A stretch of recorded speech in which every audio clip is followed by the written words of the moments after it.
Mic check 1 2, it's the Y2K collector. And some of you who follow this channel might have an ultimate goal of building the best physical retro video game collection there is. And for you, the reward there is going to be being able to have a preserved collection of games that you can access at any time without having to worry about any kind of servers or anything like that. And for others of you who follow the channel, you might be into modern games, PlayStation 5, Switch 2, but you still have a desire to have a physical collection of some sort. And when you tune into the channel, you probably look to see what I have in my collection, or maybe you're just interested in the conversation around retro video games or physical video games in general. And so you're kind of drawn to the channel to hopefully get some ideas and kind of, see what the best route might be depending on where you're at in your game collecting journey. Now, there might be some of you who are more collection focused, and you may say, well, I'm really more focused on building a great collection. And maybe you don't necessarily have the time to play games. So you consider yourself more of a collector than a gamer per se. And then there might be others of you who lean more into the gaming side. You don't necessarily care about the collecting aspect of it, but you do want to hear about, if there's a new Switch game that maybe might have missed your radar, or maybe you want to hear about maybe even a retro game that you've never played before. And you might know that I have a collection of maybe uncommon retro games, and maybe you're just interested in hearing and seeing about that. And but you don't classify yourself as a collector. You see yourself as more of a gamer, right? That's kind of the way you view yourself. Now, in some cases, especially with what we've seen in the retro game collecting scene over the past couple years, some of you might feel like you've been forced into this almost panic buy situation because of the fact that there are resellers and speculators who have ultimately driven up the cost of these games, these physical games. And it doesn't matter if they're retro or not. It doesn't matter if they're, Switch games or PSP games. That there's a conglomerate of individuals out there that are on the hunt constantly looking for opportunities to make a buck. And so if there's a game out there that's worth buying, they're probably going to buy it up. And so you kind of want to keep your ear to the street so that you can know what's going on. And, ultimately, a lot of this affects probably the way, some of you view yourselves or see yourselves within this game collecting space.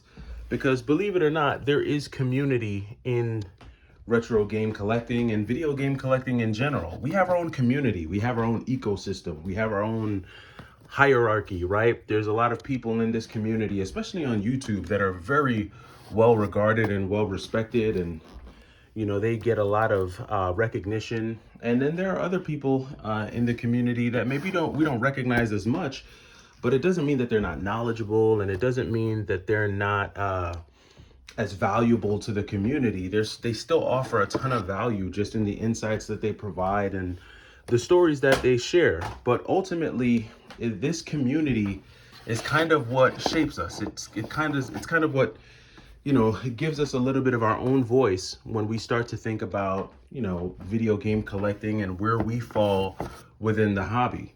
Now, one of the things that I know that a lot of you have followed me for, one of the main reasons that I know many of you have subscribed to the channel, especially in the past, is because of the insights and, different takes that I've provided when it comes to retro video games. And, I know a lot of what I've done over the years has kind of evolved. The channel has gone through stages and phases where I've just presented the information in different ways, or maybe I've focused on different aspects of collecting.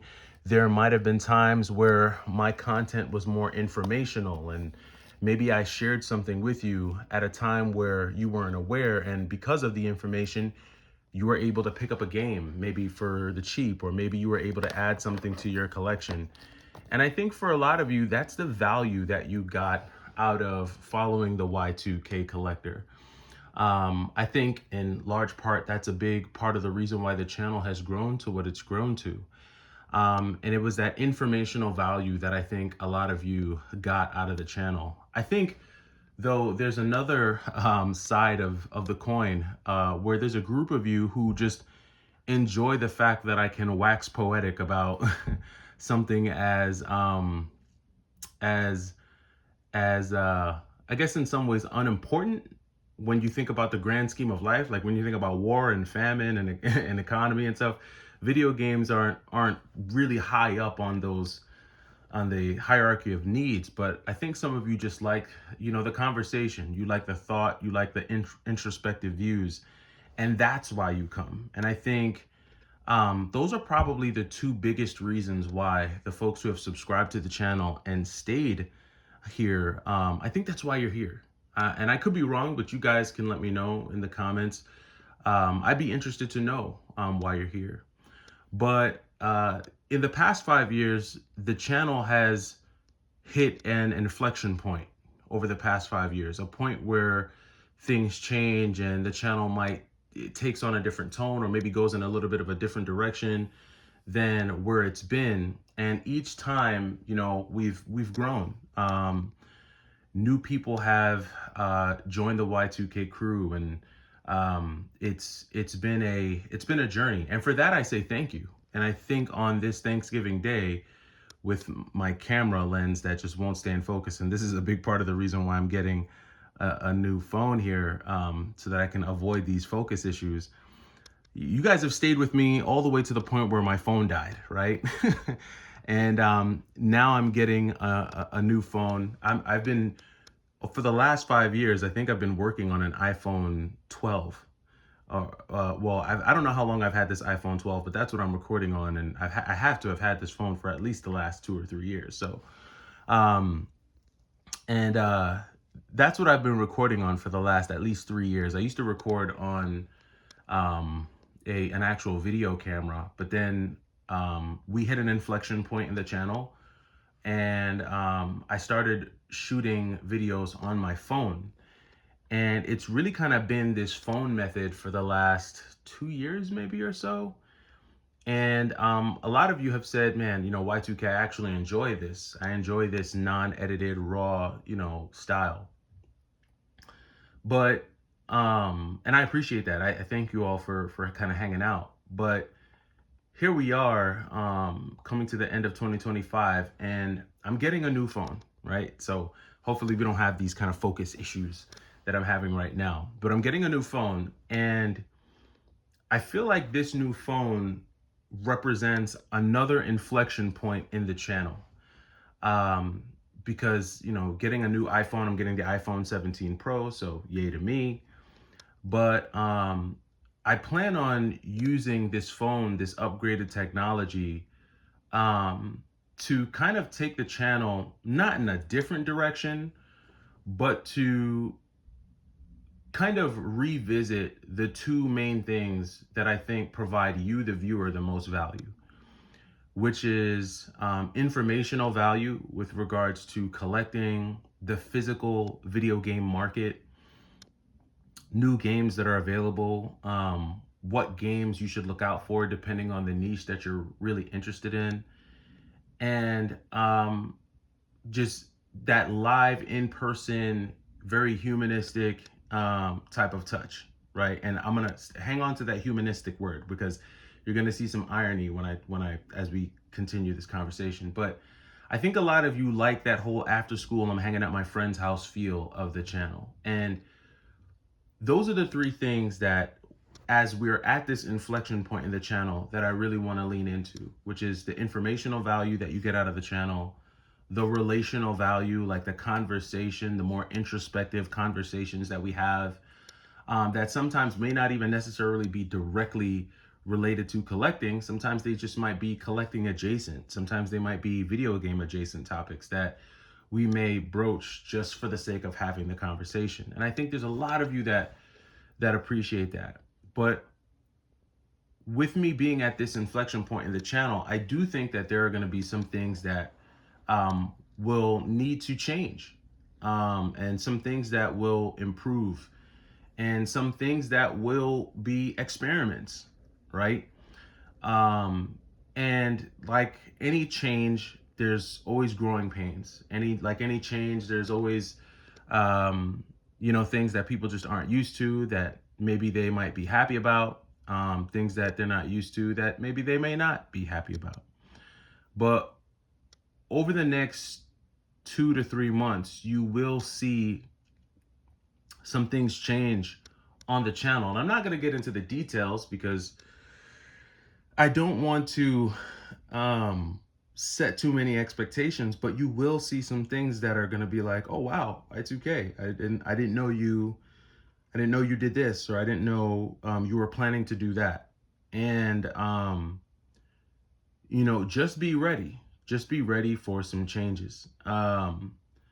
If they rub you the wrong way, as I've always said, leave. Like, you've been warned. I'm warning you now, leave.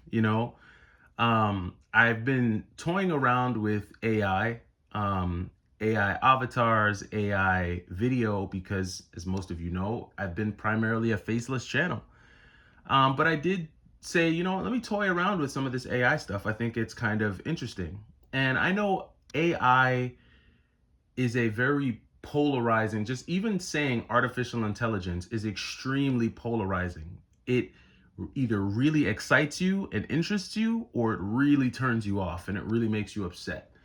And you're not happy about it at all. And I understand that because of how polarizing the whole idea is. On one side of the fence, you have people who think it's going to drastically improve our way of life. And on the other side of the fence, you have the people who feel like it is going to spell the doom of humankind. And then you have, people who are just out in the field somewhere. They're not even on either side of the fence. They're just on another place, crying about how AI is not new and it's been around forever and it's too early and why are we talking about it? And it just evokes a lot of feelings, a lot of emotions. But for me, I have to look at it as for what it is, which is AI is like social media. There was a time where people didn't think social media would be what it is today. And look at social media at what it is today. And like it or hate it, AI is here and it's going to be here to stay, and it's going to become more prevalent and pervasive, and it's just going to be around. And I think it would be a missed opportunity not to at least understand it and understand the ways you can use it. And so recently I did a short using an AI avatar, and and I knew it would rub some people the wrong way.